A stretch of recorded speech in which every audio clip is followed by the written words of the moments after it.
2015. Au cours d'une nouvelle année chargée en défis extraordinaires pour la communauté mondiale, les Nations Unies ont fêté leur 70e anniversaire, le moment de se référer à leur document fondateur, la Charte, et de créer une nouvelle vision pour un avenir de paix et de dignité pour tous. Nous sommes arrivés à un moment décisif dans l'histoire de l'humanité. En septembre, les États membres se sont unis pour adopter le programme 2030, promettant d'agir pour concrétiser une vision pionnière en fixant 17 objectifs de développement durable, couvrant l'éducation, l'égalité des sexes, la bonne gouvernance et l'énergie durable pour tous. Le but est de mettre fin à l'extrême pauvreté sous toutes ses formes pendant les 15 prochaines années. Moment historique à Paris, les dirigeants du monde sont parvenus à un accord sans précédent sur les changements climatiques. Plus tôt dans l'année, le secrétaire général de l'ONU, Ban Ki-moon, avait appelé à un changement urgent dans nos priorités. Le monde continue de gaspiller des milliards dans des dépenses militaires excessives. Pourquoi est-il plus facile de trouver de l'argent pour tuer des peuples et détruire la planète que pour les protéger ? Des conflits au Yémen, en Syrie, en Libye, au Soudan du Sud et dans beaucoup d'autres lieux ont porté les souffrances vers des nouveaux sommets. Au moins 60 millions de personnes ont fui leur domicile, soit le plus grand nombre de personnes déplacées depuis la Seconde Guerre mondiale. Lors de leur périlleux voyage en mer, plus de 3500 réfugiés sont morts ou ont disparu, dont un petit garçon dont la photo a ému le monde. Les survivants, un mouvement de masse à la recherche d'un refuge, se retrouvent souvent face à des barrières. Les agences de l'ONU, comme le Programme alimentaire mondial, ont connu des manques de fonds de plus en plus graves, qui les forcent à réduire leur aide alimentaire et monétaire aux réfugiés. Le système humanitaire est sous intense pression. La chancelière d'Allemagne, Angela Merkel. En fin de compte, il ne peut y avoir qu'une seule solution. Nous devons traiter les causes de cet exode et de ces expulsions. Le règne de la terreur imposé par des groupes fanatiques comme l'État islamique ou Daesh ne force pas seulement des millions de personnes au Moyen-Orient à fuir pour rester en vie, leur influence s'étend à travers le monde. Au Kenya, 147 étudiants ont été tués dans une attaque perpétrée par des militants contre l'université Garissa. Un avion commercial russe a été abattu en vol au-dessus du Sinaï. Des attentats à la bombe à Beyrouth ont tué plus de 40 personnes dans une galerie marchande. Paris a perdu plus de 100 personnes lors d'une nuit de fusillade et de terrorisme. Certains des kamikazes étaient des adolescents. Au début de l'année, le Conseil de sécurité a discuté du rôle des jeunes dans la lutte contre l'extrémisme violent lors d'une séance présidée par le prince héritier Hussein de Jordanie, la personne la plus jeune à avoir jamais présidé le Conseil. Nous devons combler le vide exploité par les ennemis de l'humanité en nous appuyant sur le potentiel des jeunes et en leur donnant les moyens de réaliser leurs ambitions. En septembre, les dirigeants mondiaux ont convergé vers l'ONU et ont discuté de la lutte contre le terrorisme.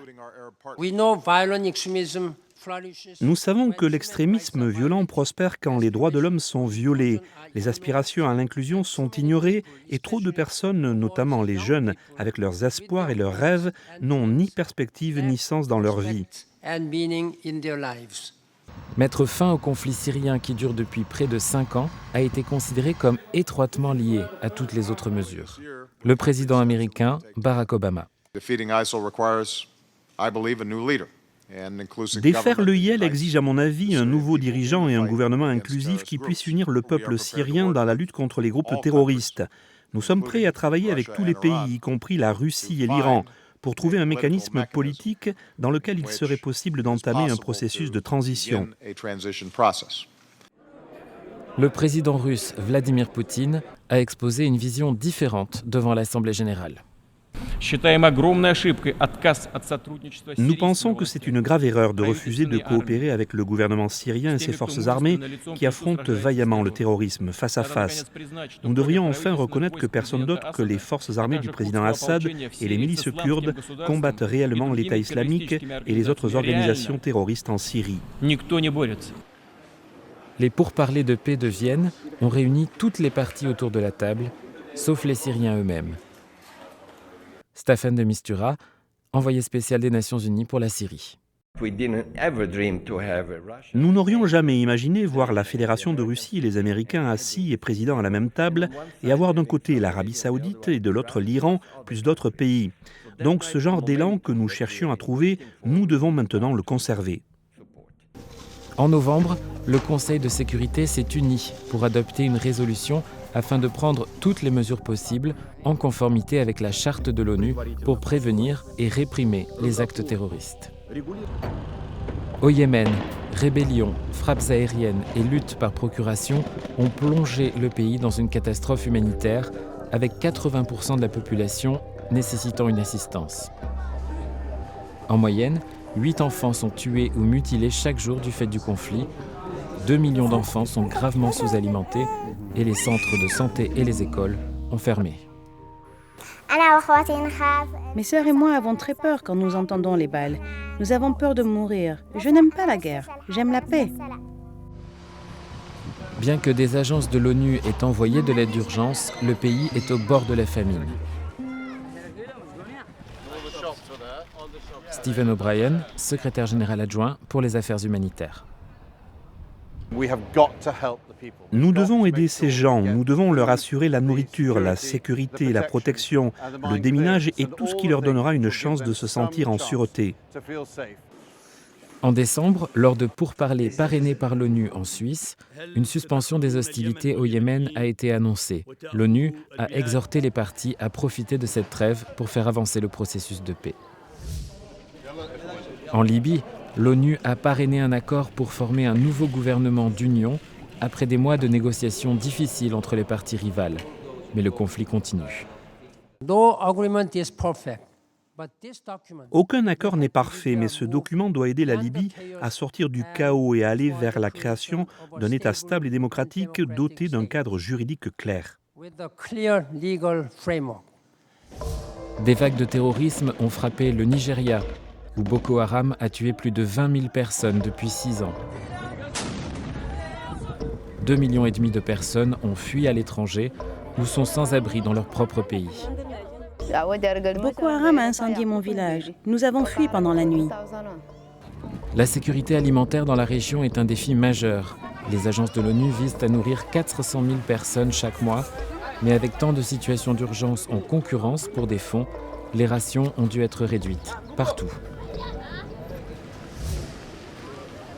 En République centrafricaine, plus de 500 enfants ont été libérés par les milices et réintégrés dans la société.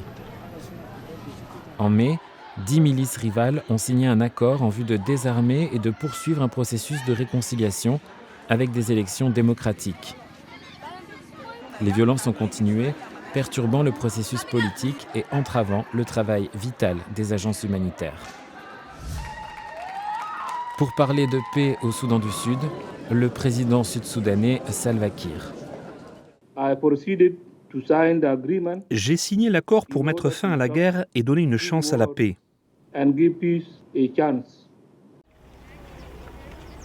Mais les combats ont continué dans divers États malgré l'accord de cessez-le-feu, conduisant à une nouvelle série de pourparlers de paix.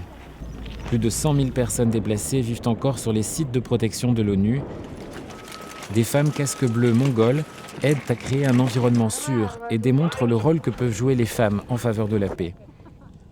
Après des années de crise, près de 4 millions de personnes souffrent de la faim au Soudan du Sud et à la saison des pluies, beaucoup d'entre elles ne peuvent être atteintes qu'en larguant de la nourriture par avion.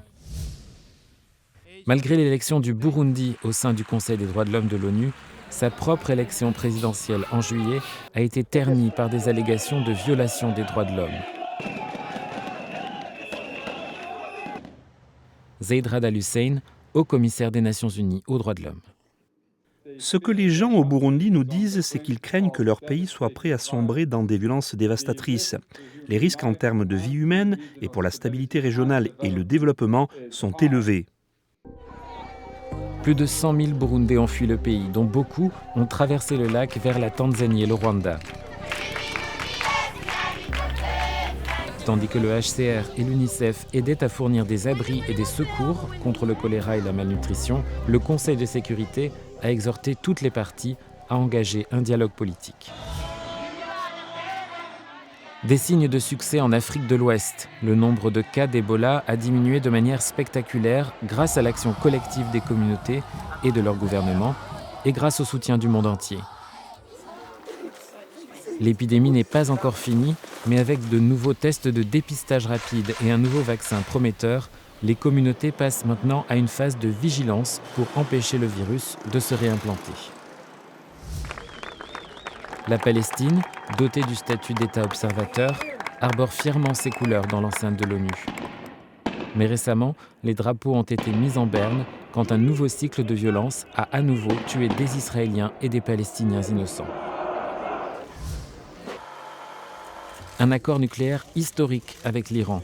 6 grandes puissances ont accepté de lever les sanctions qu'elles avaient imposées à l'Iran si ce pays promettait de restreindre de manière importante son programme nucléaire et de réduire des 2/3 le nombre de centrifugeuses qu'il possède. Le président iranien Hassan Rouhani. Quand nécessaire, nous sommes allés de l'avant et quand nécessaire, nous avons eu le courage de nous montrer souples. Et à chaque étape, nous avons pleinement utilisé le droit international et mis en évidence le potentiel d'un dialogue constructif.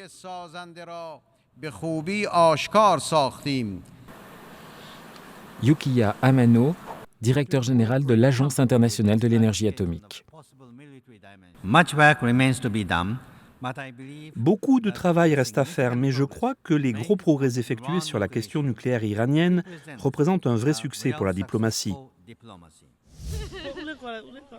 Autre accomplissement, le peuple du Myanmar est allé aux urnes en novembre pour une élection historique qui a ramené au pouvoir le parti d'Aung San Suu Kyi.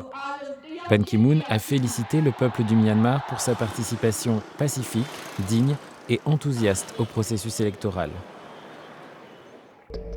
Quand le centre du Myanmar a été ravagé par des inondations cette année, l'ONU a soutenu des opérations de secours et envoyé de l'assistance de base aux personnes en détresse.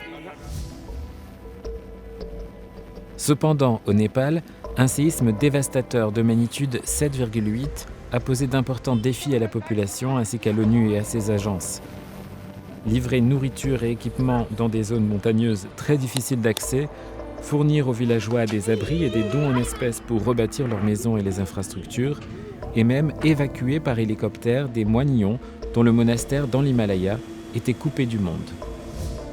Le cyclone Pam a frappé l'état insulaire du Vanuatu dans le Pacifique et laissé des destructions dans son sillage. Certaines des 80 îles du Vanuatu sont d'altitude réduite et commencent à constater des signes de la montée des océans, alors que la Terre se réchauffe et les calottes polaires fondent. Lors de sa visite historique à l'ONU en septembre, le pape François a lancé un vigoureux appel aux dirigeants du monde pour qu'ils fassent de la sauvegarde de la planète, de l'humanité et de la nature une priorité au nom de la morale.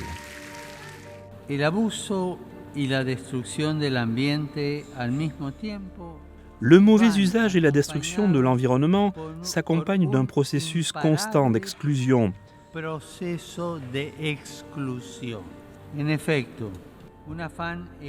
En effet, une soif égoïste et sans limite de pouvoir et de prospérité matérielle mène au gaspillage des ressources naturelles disponibles et à l'exclusion des faibles et des désavantagés.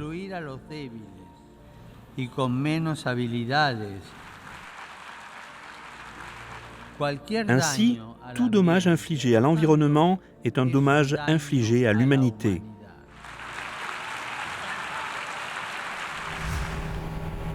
Lors d'un voyage dans la région arctique de Norvège, Ban Ki-moon a pu voir par lui-même la fonte des glaciers qu'il avait visitée il y a 6 ans. Je suis alarmé de voir autant de failles qui vont bientôt provoquer une cassure. Ils fondent très rapidement. Si nous ne faisons rien dès maintenant, nous le regretterons. Nous devons maintenir la hausse moyenne de la température en dessous de 2 degrés le plus tôt possible.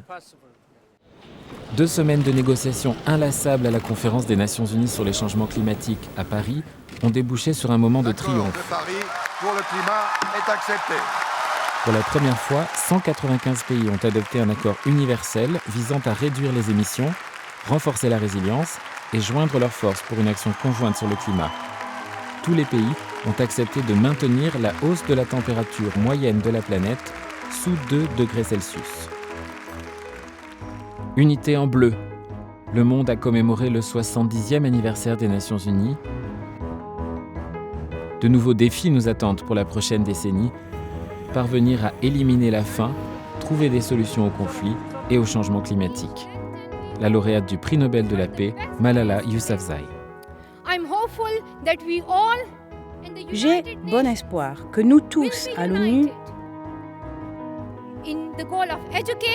serons unis dans nos objectifs d'éducation et de paix, et que nous ferons de ce monde non seulement un endroit meilleur, mais le meilleur endroit pour vivre.